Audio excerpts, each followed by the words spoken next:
ಅಂತಾರಾಷ್ಟ್ರೀಯ ಪ್ರಜಾಪ್ರಭುತ್ವ ದಿನಾಚರಣೆ ಹಿನ್ನೆಲೆ ಕಲಬುರಗಿಯಲ್ಲಿ ಬೃಹತ್ ಮಾನವ ಸರಪಳಿ ನಿರ್ಮಿಸಲಾಗಿತ್ತು. ಶಾಲಾ ಕಾಲೇಜು ವಿದ್ಯಾರ್ಥಿಗಳು ಕೈ ಹಿಡಿದು ನಾವೆಲ್ಲ ಒಂದೇ ಎಂಬ ಸಂದೇಶ ಸಾರಿದರು. ಕಲಬುರಗಿ ಜಿಲ್ಲೆಯಾದ್ಯಂತ 113 ಕಿಲೋಮೀಟರ್ ಹಾದು ಹೋಗುವ ಮಾನವ ಸರಪಳಿ ನಿರ್ಮಿಸಲಾಗಿದ್ದು, ಕಲಬುರಗಿ ಜಿಲ್ಲೆಯ ಕಮಲಾಪುರ ತಾಲೂಕಿನ ಕಿಣ್ಣಿಸೆಡಕ್ ಗ್ರಾಮದಿಂದ ಚಿತ್ತಾಪುರ ತಾಲೂಕಿನ ದೇವರನಾಯಕ್ ತಾಂಡಾವರೆಗೆ ಮಾನವ ಸರಪಳಿ ನಿರ್ಮಾಣ ಮಾಡಲಾಗಿತ್ತು. ಮಾನವ ಸರಪಳಿ ಕಾರ್ಯಕ್ರಮಕ್ಕೆ ವೈದ್ಯಕೀಯ ಶಿಕ್ಷಣ ಸಚಿವ ಶರಣಪ್ರಕಾಶ್ ಪಾಟೀಲ್ ಅವರು ಕಲಬುರಗಿಯ ವೀರಶೈವ ಕಲ್ಯಾಣ ಮಂಟಪದ ಬಳಿ ಚಾಲನೆ ನೀಡಿದರು. ನಗರದ ಚಂದ್ರಕಾಂತ್ ಪಾಟೀಲ್ ಸೆಂಟ್ರಲ್ ಶಾಲೆಯ ವಿದ್ಯಾರ್ಥಿಗಳು ಭಾಗವಹಿಸಿ ಸಂವಿಧಾನ ಹಾಗೂ ಪ್ರಜಾಪ್ರಭುತ್ವದ ಸಂದೇಶ ಸಾರಿದರು.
ಮಂಜುನಾಥ್ ನಾಯಕ್ ಅಂತೀವಿ.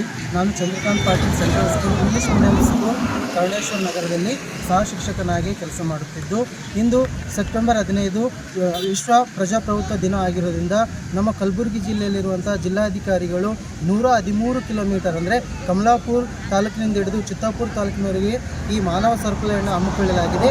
ಈ ಮಾನವ ಸರಪಳಿಯಲ್ಲಿ ಕೇವಲ ಎಲ್ಲ ಪ್ರಜಾಪ್ರಭುತ್ವ ಜನಗಳ ಜೊತೆಗೆ ನಮ್ಮ ವಿದ್ಯಾರ್ಥಿ ಸಮೂಹವನ್ನು ಕೂಡ ಭಾಗವಹಿಸಲು ಜಿಲ್ಲಾಧಿಕಾರಿಗಳು ಇಚ್ಛೆ ಪಡುತ್ತಿದ್ದು, ಅದಕ್ಕಾಗಿ ನಮ್ಮ ಎಲ್ಲ ವಿದ್ಯಾರ್ಥಿಗಳು ಚಂದ್ರಕಾಂತ್ ಪಾಟೀಲ್ ಶಾಲೆಯಲ್ಲಿ ಇರುವಂಥ ಎಲ್ಲ ವಿದ್ಯಾರ್ಥಿಗಳು ಈ ಪ್ರಜಾಪ್ರಭುತ್ವದ ಒಂದು ಭಾಗವಾಗಿದ್ದು, ಪ್ರಜಾಪ್ರಭುತ್ವದ ಮೌಲ್ಯಗಳ ಬಗ್ಗೆ ತಿಳಿದುಕೊಳ್ಳುವಂಥ ಒಂದು ಉದ್ದೇಶದಿಂದ ಈ ಪ್ರಜಾಪ್ರಭುತ್ವದ ದಿನವನ್ನು ವಿಶೇಷ ದಿನವಾಗಿ ಆಚರಣೆ ಮಾಡಬೇಕಂತೇಳಿ ಕರ್ನಾಟಕ ಸರ್ಕಾರ ಆಯೋಜಿಸಿದ್ದು, ಬೀದರ್ ಜಿಲ್ಲೆಯಿಂದ ಹಿಡಿದು ಚಾಮರಾಜನಗರ ಜಿಲ್ಲೆವರೆಗೆ ಈ ಮಾನವ ಸರಪಳಿ ಜಾಥಾವನ್ನು ಹಮ್ಮಿಕೊಳ್ಳಲಾಗಿದೆ. ಈ ಮಾನವ ಸರಪಳಿ ಜಾಥೆಯಲ್ಲಿ ನಮ್ಮ ಚಂದ್ರಕಾಂತ್ ಸೆಂಟ್ರಲ್ ಇಂಗ್ಲೀಷ್ ಮೀಡಿಯಂ ಶಾಲೆಯು ಈ ನಮ್ಮ ಶಾಲೆಯ ಪ್ರಿನ್ಸಿಪಲ್ ಆಗಿರುವಂಥ ಅರುಣಾ JC ಮೇಡಮ್ ಅವರು ಕೂಡ ಎಲ್ಲ ವಿದ್ಯಾರ್ಥಿಗಳು ಕೂಡ ಒಳ್ಳೆಯ ರೀತಿಯಿಂದ ಸಹಕಾರ ಮಾಡಿದ್ದು, ನಾವು ಬೆಳಗ್ಗೆ 9 ಗಂಟೆಗೆ ನಮ್ಮ ಕೊಟ್ಟಿರುವಂಥ ಸ್ಥಳದಲ್ಲಿ ಭಾಗವಹಿಸಿ ಈ ಮಾನವ ಸರಪಳಿ ಜಾಥೆಯಲ್ಲಿ ಯಶಸ್ವಿಯಾಗಿ ಕಾರ್ಯಕ್ರಮಗೊಳಿಸೋಕ್ಕೆ ನಮ್ಮ ಶಾಲೆಯು ಕೂಡ ಒಂದು ಭಾಗವಾಗಿರೋದು ನಮಗೆ ಹೆಮ್ಮೆಯ ವಿಚಾರವಾಗಿದೆ. ಇಷ್ಟು ಹೇಳಿ ನನ್ನ 2 ಮಾತುಗಳನ್ನು ಮುಗಿಸುತ್ತೇನೆ. ಧನ್ಯವಾದ.